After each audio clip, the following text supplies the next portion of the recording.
दोस्तों, विज्ञान जगत में अपनी एक अलग पहचान बनाने वाले प्रसिद्ध वैज्ञानिक अल्बर्ट आइंस्टाइन का नाम आज भी बड़े सम्मान के साथ लिया जाता है। समय, अंतरिक्ष और गुरुत्वाकर्षण के सिद्धांत की खोज करने के साथ साथ वे महान और लोकप्रिय इंसान भी थे। 20वीं सदी में उन्हें मानव इतिहास का सबसे बुद्धिमान व्यक्ति कहा जाता था। आपको बता दें कि अल्बर्ट आइंस्टाइन बचपन में इतने बुद्धिमान नहीं थे। पढ़ाई में उनके कमजोर प्रदर्शन ने उन्हें मंद बुद्धि का टैग दे दिया था। जब उनका जन्म हुआ था तो वे सामान्य बच्चे से काफ़ी अलग थे। उनके सिर का आकार काफ़ी बड़ा था, जो उन्हें सारे बच्चों से अलग करता था। 4 वर्ष की उम्र में उन्होंने बोलना शुरू किया था। न वो बच्चों के साथ खेलते थे और न ही उनके साथ रहते थे। अपनी अलग दुनिया में खोए रहते थे। इस दुनिया में विचार का एक ऐसा संगम था जिसमें पेड़ पौधे और ब्रह्मांड की बातें छिपी थीं। मात्र 5 साल की उम्र से ही उनके अंदर विज्ञान के प्रति रुचि दिखने लगी थी। उनके अंदर बहुत सारे प्रश्न चलते थे।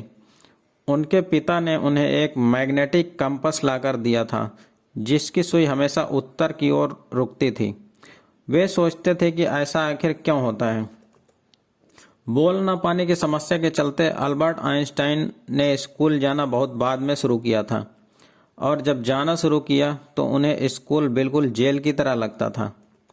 उन्हें लगता था कि स्कूल में आधा अधूरा ज्ञान मिलता है। जब वे अध्यापकों से विभिन्न और कुछ हटकर प्रश्न पूछते थे तो अध्यापक उन्हें मंद बुद्धि कहने लगते थे। बार बार अपने लिए मंद बुद्धि सुनकर उन्हें लगने लगा कि उनके दिमाग का विकास अभी पूर्ण रूप से नहीं हुआ है। इसी प्रश्न का उत्तर जानने वे अपने अध्यापक के पास गए तो टीचर ने उनसे कहा कि अभ्यास ही सफलता का मूल मंत्र है। ये बात उन्होंने अपने मन में बैठा ली और प्रण लिया कि एक दिन सबसे आगे बढ़कर दिखाऊंगा। उनका मन पढ़ने में नहीं लगता था, फिर भी वो पूरे टाइम अपने हाथों में किताब लिए बैठे रहते थे। कुछ समय बाद इस चीज का सकारात्मक परिणाम सबको दिखाई देने लगा। इस विकास को देखकर उनके अध्यापक भी दंग रह गए। आगे चलकर उन्होंने गणित जैसे जटिल विषय को चुना। चूंकि उनकी आर्थिक स्थिति ठीक नहीं थी, इसलिए उनकी पढ़ाई में काफ़ी बाधाएं आई। अपने कठिन परिश्रम और मेहनत से अल्बर्ट ने गणित और भौतिक विज्ञान में महारत हासिल कर ली थी। शिक्षा को लेकर उनका विचार था कि शिक्षा वो है जो आपको तब तक याद रहे जब आप सब कुछ भूल जाओ। आइंस्टाइन हमेशा कहते थे कि मेरे अंदर जिज्ञासा कूट कूट कर भरी है। द्वितीय विश्व युद्ध से पूर्व एक अखबार ने एक कॉलम में एक संक्षिप्त विवरण प्रकाशित किया था कि आइंस्टाइन को अमेरिका में इतना फेमस हो चुके थे कि लोग उन्हें सड़क पर रोककर उनके द्वारा दिए गए सिद्धांत की व्याख्या पूछने लगते थे। आखिरकार उन्होंने इस निरंतर पूछताछ से बचने का एक तरीका निकाला। वे उनसे कहते कि माफ़ कीजिए, मुझे लोग अक्सर प्रोफेसर आइंस्टाइन समझते हैं, पर मैं वो नहीं हूँ। दोस्तों, आज मैं आइंस्टाइन की सफलता की वो कहानी आपको बताने जा रहा हूँ जिसे सुनकर आपका दिमाग हिल जाएगा। आइए जानते हैं। आर्थिक स्थिति अच्छी न होने के कारण अल्बर्ट आइंस्टाइन की मां घर घर जाकर बर्तन मांजकर अपना और बेटे का गुजारा करती थी। एक दिन बेटे ने टीचर का दिया हुआ एक पत्र अपनी मां को थमाते हुए कहा, अध्यापक ने यह पत्र आपको देने के लिए कहा है। उन्होंने कहा, तुम इस पत्र को अपनी मां को दे देना। उसकी मां ने जैसे ही वो पत्र पढ़ा, वो मन ही मन मुस्कुराने लगी।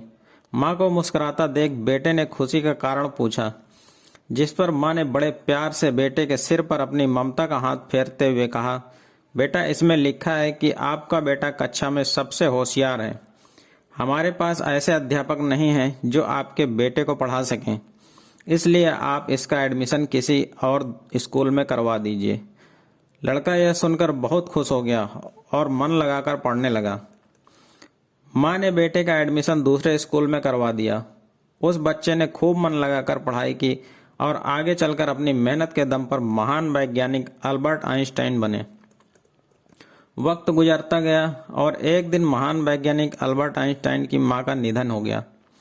मां की मृत्यु के बाद जब एक दिन आइंस्टाइन ने मां की अलमारी खोली तो पाया उसमें उसके टीचर का लिखा हुआ वही पत्र था जो टीचर ने कभी उसके छोटे से बच्चे के उसकी मां को देने को कहा था। आइंस्टाइन ने वो पत्र खोला और पढ़ने लगे। पत्र में लिखा था, आपको ये बताते हुए हमें बहुत दुख है कि आपका बेटा पढ़ाई लिखाई में बहुत ही कमज़ोर है। जिस तरह से इसकी उम्र बढ़ रही है उस तरह से इसकी बुद्धि का विकास नहीं हो पा रहा है, इसलिए हम इसे स्कूल से निकाल रहे हैं। आप इसका एडमिशन किसी दूसरे स्कूल में करवा दीजिए, नहीं तो घर में इसे पढ़ाइए। दोस्तों, आपने कई बार अखबारों में ये पढ़ा होगा कि किसी बच्चे के परीक्षा में कम अंक आए और उसने आत्महत्या कर ली, या फिर किसी को प्यार में धोखा मिला और वो अपने जीवन से निराश हो गया। लेकिन जिस प्रकार पत्र पढ़कर आइंस्टाइन की मां ने अपने बेटे की सोच बदल दी, ठीक उसी प्रकार आप भी जीवन में मिलने वाली कठिनाइयों का हिम्मत से सामना करते हुए अपनी सोच बदलकर अपने लक्ष्य को प्राप्त कर सकते हैं। इसलिए लोग हमेशा कहते हैं, खुद के बारे में हमेशा अच्छा और पॉजिटिव सोचें।